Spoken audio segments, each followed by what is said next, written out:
Assalamualaikum warahmatullahi taala wabarakatuh.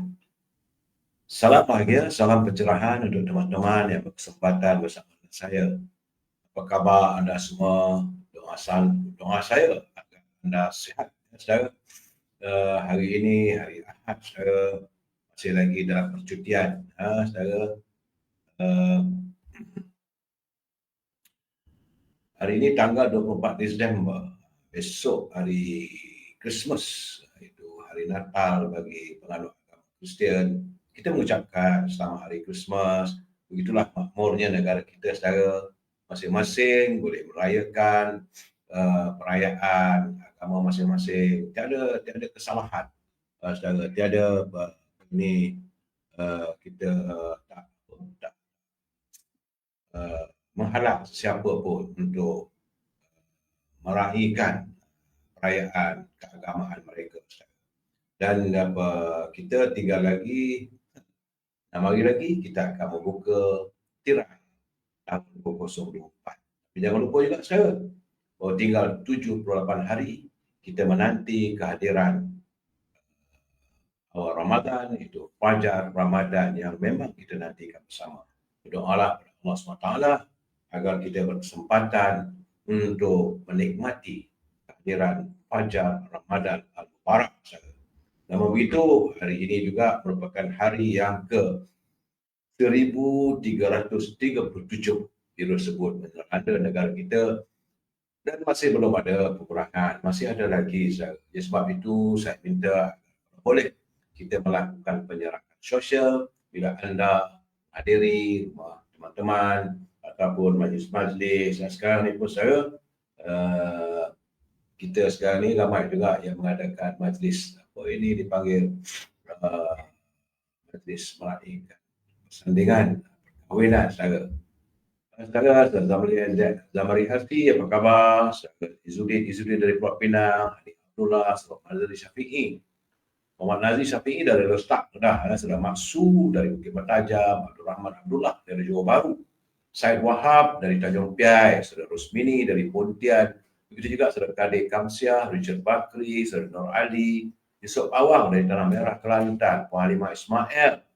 Selamat malam, Saudara Lin Muhammad, Saudara Syahal Ibrahim, Saudara Papa Hafiz.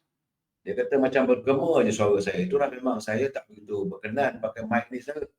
Saya lebih suka gunakan direct saja.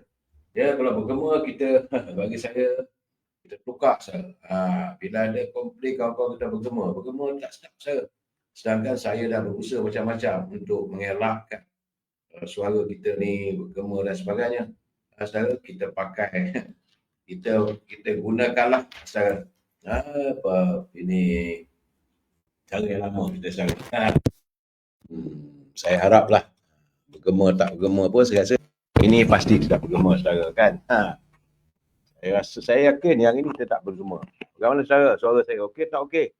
Saudara Muhammad Farido, saudara Elias, saudara Papa Hafiz. Okey tak okey Papa Hafiz suara saya ni? Sila beri pandangan. Raja Kamal, Raja Bazian, saudara Nur Azman, Rosini Korengot dari Sarawak, Jebat Pembela dari Kulim hadir, saudara Ahmad Syarifuddin.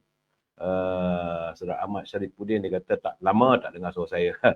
Saudara Bahri Ismail, saya memang ada saban malam 9 jam 9.30 malam pasti saya akan menemui anda. Puan Umi Kalsum, Saudara Salih Lembang, Bahri Ismail, Maria Abdullah, Azrul Jalil, Ramli Abdul Rahman, Zainuddin, Zul, dan teman-teman yang tak sempat saya santuni, saya mohon maaf.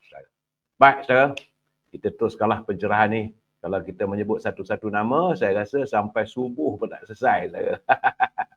Baik, saudara, kita masuk segmen naluri kehidupan, saudara. Terus ini Korengot. Okey, suara dah okey. Terima kasih, saudara. Sebelum saya beri pencerahan, saya ingin menjelaskan bahawa saya bukan da'i, juga bukanlah ustaz yang bertauliah. Ini saya menyantuni kiriman teman-teman bila saya baca, saya hayati sesuai untuk perkongsian kita bersama. Tidak berniat saya nak tunjuk saya bijak pandai dalam agama saya. Siau juga zaman sekarang ni. Orang mempermainkan agama. Tapi saya baca tulisan ini agak menarik saya. Kerana daripada Abdul Malik Al-Haris bin Azim radhiyallahu anhu, dia berkata, baginda Nabi Muhammad SAW ada bersabda, bahawa bersuci itu separuh daripada iman, saudara. Ucapan zikir, Alhamdulillah, adalah memenuhi neraca timbangan. Itu juga ucapan zikir, Subhanallah dan Alhamdulillah, kedua-duanya memenuhi ruangan antara langit dan bumi. Jadi sembahyang itu adalah cahaya, saudara. Sedekah itu adalah saksi ataupun bukti kesabaran kita. Dan sabar itu adalah sinar yang akan memberikan cahaya, sementara Al-Quran itu adalah hujah bagimu atau hujah ke atasmu. Setiap manusia yang keluar waktu pagi berusaha. Ada mereka menjual dirinya kepada Allah dan ada juga melakukan ketaatan. Atau ada juga yang menjual diri pada syaitan, mengikut hawa nafsu dengan melakukan maksiat dan kemurukan Allah. Ada yang memerdekakan dirinya daripada kehinaan di dunia dan azab di akhirat. Dan ada pula yang mencelakakan dirinya dengan melakukan maksiat. Ini saudara adalah hadis riwayat Muslim yang ke-223. Statusnya adalah hadis sahih, katanya. Jadi saudara, umat Islam amat menitik beratkan soal kebersihan. Sehingga ia menganggap separuh daripada iman, saudara. Jaga kebersihan itu amatlah dituntut. Bersuci merupakan syarat sahnya ibadah. Kalau badan kita tak suci, kita tak sah sembahyang, saudara. Malah kesucian hati dan ketulusan niat juga menentukan kelurusan amalan setiap individu Muslim, saudara. Dan menjaga ibadah solah akan mendatangkan cahaya petunjuk dan mampu memperbaiki diri seorang Muslim terhadap manusia yang lain. Ia menjadikan ia berakhlak dan berperilaku terpuji, memiliki sifat kewarakan dan ketakwaan di sisi Allah, saudara. Semua amalan soleh merupakan kebaikan dan keindahan bagi seorang mukmin dan mempunyai nilai yang tinggi. Ada amalan yang menjadi cahaya baginya dan ada yang menjadi pemberat timbangannya dan sebagainya, saudara. Antaranya zikir, Alhamdulillah, akan memenuhi neraca timbangan, saudara. Perbanyakkanlah kita berzikir, Alhamdulillah, Subhanallah, Walhamdulillah, wala ilaha illallah, saudara. Sementara zikir, Subhanallah dan Alhamdulillah itu kedua-duanya memenuhi ruangan antara langit dan bumi. Solat itu adalah cahaya, sedekah adalah saksi, iaitu seruan untuk berimpak pada jalan kebaikan dan bersegera melakukan, di mana hal tersebut merupakan petanda dan bukti kebenaran iman kita, saudara. Sabar adalah sinaran. Bersabar kita mengalami musibah, khususnya apa yang dialami oleh seorang Muslim kerana perbuatan amar makruf nahi mungkar yang dilakukan. Al-Quran itu adalah hujah bagi mukmin yang membaca Al-Quran dengan pemahaman dan mentadabur atau merenungkan maknanya, mengamalkan kandungannya, kerana hal tersebut dapat memberi syafaat bagi seorang hamba pada hari kiamat nanti, saudara. Setiap manusia dalam kegiatan hariannya mereka mendedahkan dirinya sama ada kepada kebaikan ataupun kecelakaan. Ada yang menjual dirinya kepada Allah. Mereka ini pastilah beroleh kebaikan dan kejayaan. Dan ada pula yang menjual dirinya kepada syaitan, lalu mereka beroleh kecelakaan. Jadi untuk itu, saudara, pastikan segala aktiviti harian kita membawa kebaikan dan pahala, bukan keburukan ataupun dosa. Itulah naluri kehidupan kita hari ini. Saya ucapkan terima kasih kepada teman yang menghantar kiriman pada saya. Dia tak suka namanya disebut, saudara. Dan kita santuni mutiara kata kiriman mantan Ketua Menteri Sabah Tan Sri Osu Sukam. Katanya, duhai anak Adam, andai kau mahu mengetahui nikmat yang Allah berikan kepada kita selama ini, maka pejamkanlah mata. Benar, saudara. Bila kita pejamkan mata kita, kita nak tarik nafas elok-elok dan pasti kita dapat mengenal, mengetahui betapa banyaknya apa yang dilakukan oleh Allah pada kita. Seharusnya kita bersyukur, saudara. Terima kasih Tan Sri Osu atas kiriman mutiara kata. Dan saya tidak akan berhenti. Pasti saya akan menyantuni dan memperingatkan pimpinan negara supaya janganlah berbelanja wang negara tanpa had. Kerana kita bimbang seandainya wang negara dibelanjakan tanpa had, tanpa kelulusan parlimen, maka negara boleh muflis. Kepada teman-teman yang menyunting semula live saya ini dan dimasukkan dalam mana-mana channel, saya tak marah, saya izinkan. Tetapi anda harus bertanggungjawab atas setiap suntingan yang anda lakukan dan anda masukkan dalam mana-mana channel. Kerana saya tak mampu untuk memantau setiap suntingan ataupun apa yang anda lakukan terhadap cerahan saya.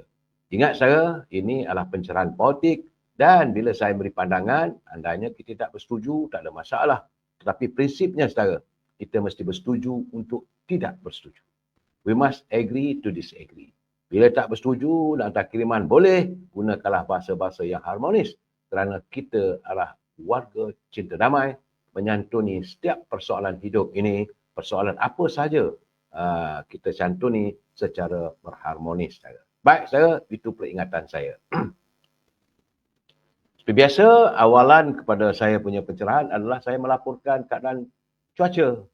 Apabila jabatan kajian cuaca mengatakan bahawa ribut petir,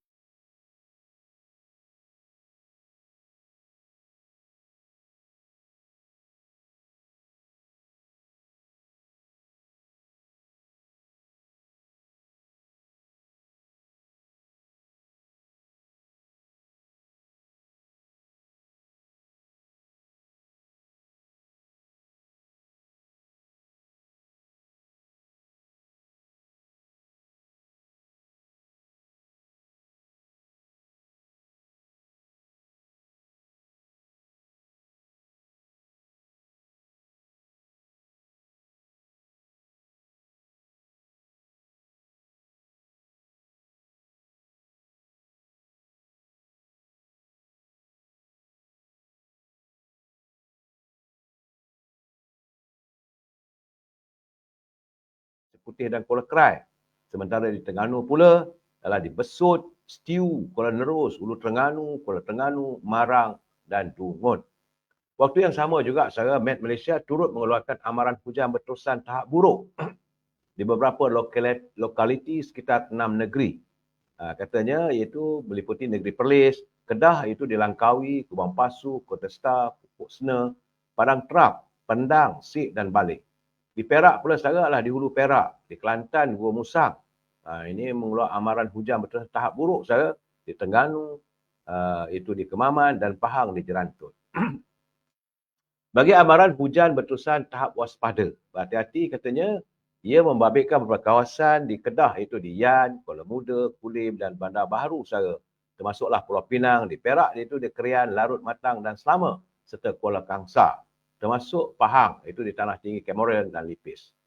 Jadi, saudara, hujan yang berterusan sejak semalam, 4 sungai di Terengganu sudah pun melepasi paras bahaya. Hujan melanda Terengganu sejak pagi semalam menyebabkan paras air di kebanyakan sungai, terutama di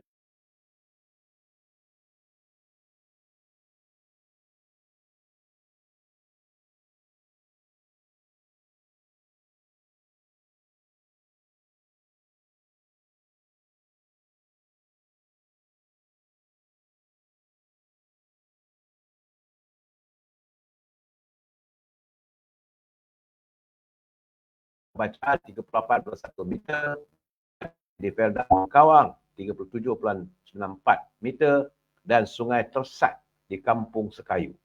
Turut merekodkan bacaan melepasi paras bahaya, saudara, adalah di Sungai Dungun di Kampung Pasir Raja yang kini mencatatkan bacaan 39.23 berbanding paras normal 35 saja. Sementara itu, 2 sungai di Hulu Terengganu, Sungai Berang di Kampung Menerung dan Sungai Telemong di Kuala Ping berada pada paras 19.44. Direkodkan melepasi paras amaran. Ya, itu keadaan sungai di Terengganu. Akibatnya, banjir gelombang ketiga sudah pun bermula hari ini menyaksikan 4 daerah di Terengganu, saudara, yang terjejas. Setakat jam 4 petang tadi, seramai 686 penduduk daripada 217 keluarga berada di 13 pusat pembinaan sementara. 4 daerah terkesan akibat banjir ialah Marang, Dungun, Stiu dan Hulu Terengganu.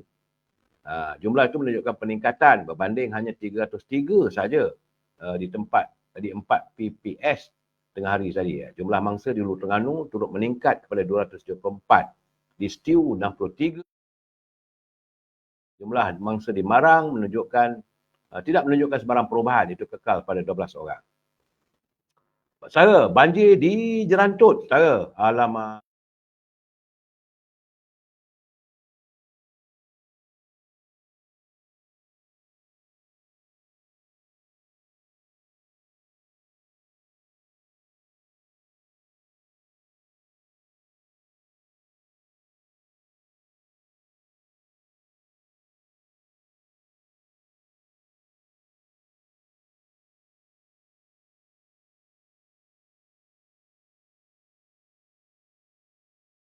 keadaan masih dipantau sebab hujan masih turun. Beberapa daerah di Kelantan melihatkan mula dilanda banjir bermula hari ini, saudara. Dalam kenyataan, Jabatan Pengaliran dan Saliran memaklumkan ramalan awal banjir itu 58 mangsa. Saudara, 4 sungai melepasi paras buaya adalah Sungai Airing di Perda Airing, Sungai Pergau, Sungai Balah, Sungai Lamas dan Sungai Golok di Kampung Jenok. Jadi saya melihat juga lebih 1,500 orang penduduk di Perda Ciku. Ini di Gua Musang, saudara. Ciku 7 dan 8 kini terkandas selepas jambatan yang menjadi penghubung utama dengan kawasan luar ditenggelamkan banjir awal pagi hari ini, saudara. Menurut Ketua Peneroka Husin Ismail, setiap kali tibanya musim tengkujuh, jambatan yang menjadi laluan utama itu akan tenggelam dan sekaligus menyebabkan penduduk terputus hubungan. Bukan Santa Claus, tapi beliau harus melaksanakan. Saya lihat sore hilang Saudara Pak Chu, Saudara Abdul Majid dari Pekan, Saudara Mak Johari, dia kata okey. Memanglah Saudara Saluddin yakin, saya sendiri pun saya melihat master yang saya sini pun terputus juga sebab daripada live saya ini sampai situ. Jadi saya melihat bagaimana kenyataan Rafizi. Dia kata beberapa minggu lalu kecoh. Rakyat sudah terbiasa dengan amalan pengumuman projek dan buah tangan. Tapi nampaknya selepas rombakan kabinet tak ada buah tangan. Sebab itulah dia kata mula mereka memainkan isu yang sejak setahun lalu kononnya ekonomi telah tenat dan merudum kerana tidak ada oleh-oleh. Jadi dia kata sebagai Menteri Ekonomi membawa oleh-oleh seperti bagaimanapun saya mengharapkan Saudara Rafi tapi saya internet negara kita soal bila banjir, ekonomi rakyat terkesan. Saya harap agar ekonomi memikirkan sesuatu untuk warga yang terkesan teruk. Baik, saya apa cerita khabar dari Gaza, saya. Ini saya tiap hari mesti melaporkan. Nampak gambar ni saudara admin live tu memang saya nampak gambarnya pun kurang jelas. Internet jadi keadaannya nak buat macam mana, saudara? Bukan salah saya, sekejap okey, sekejap. Ya putus-putus lah, betul Saudara Muhammad Rafiq ni. Saya tahu, sebab saya melihat daripada master saya pun, monitor saya ni pun nampak gambar saya tiba-tiba saja dia blur, berkabur. Artinya, live kita ini ada gangguan internet. Sebab itu kita mengharapkan segeralah Menteri yang melaksanakan 5G ini supaya internet itu tidak tergangguan, saudara. Baik, saudara. Khabar dari Gaza, saya melihat bagaimana seorang komander, itu pegawai revolusi Iran, telah pun memberi amaran bahawa laluan laut di Laut Mediterranean mungkin akan ditutup oleh mereka jika Amerika Syarikat dan sekutunya berterusan melakukan jenayah di Gaza. Wah, itu amaran keras ni, saya. Jadi, peringatan itu sejajar dengan pendirian Iran yang menyokong Hamas menentang Israel. Selain mendakwa Amerika Syarikat mendukung tindakan jenayah rejim Zionis. Menurut Panglima Penyelaras Pengawal Revolusi Iran, Brigadier Jeneral Muhammad Reza Nakhidi, dia menyatakan amaran berkenaan bagaimana, dia tidak menjelaskan bagaimana, tetapi besar kemungkinan mereka akan tutuplah sempadan-sempadan yang berhampiran dengan Laut Merah, saudara. Sebab kumpulan Houthi di Yaman yang bersekutu dengan Iran juga telah menyerang kapal-kapal dagang yang berlayar di Laut Merah. Itu keadaannya, peperangan masih lagi berterusan di Semenanjung Gaza dan juga di Timur Tengah, saudara. Dan sebab itu saya melihat bagaimana arahan terkini Israel yang mahu penduduk di tengah-tengah Semenanjung Gaza segera dipindahkan, ini sebenarnya hanya helah untuk mereka untuk melakukan serangan dan sebagainya. Sebab itu, Agensi Kerja dan Bantuan Pertubuhan Bangsa-Bangsa Bersatu untuk Pelarian UNRWA menyatakan bahawa penduduk Gaza adalah manusia. Mereka bukan seperti buah catur. Saya nampak sekarang, saudara, serangan ataupun kecaman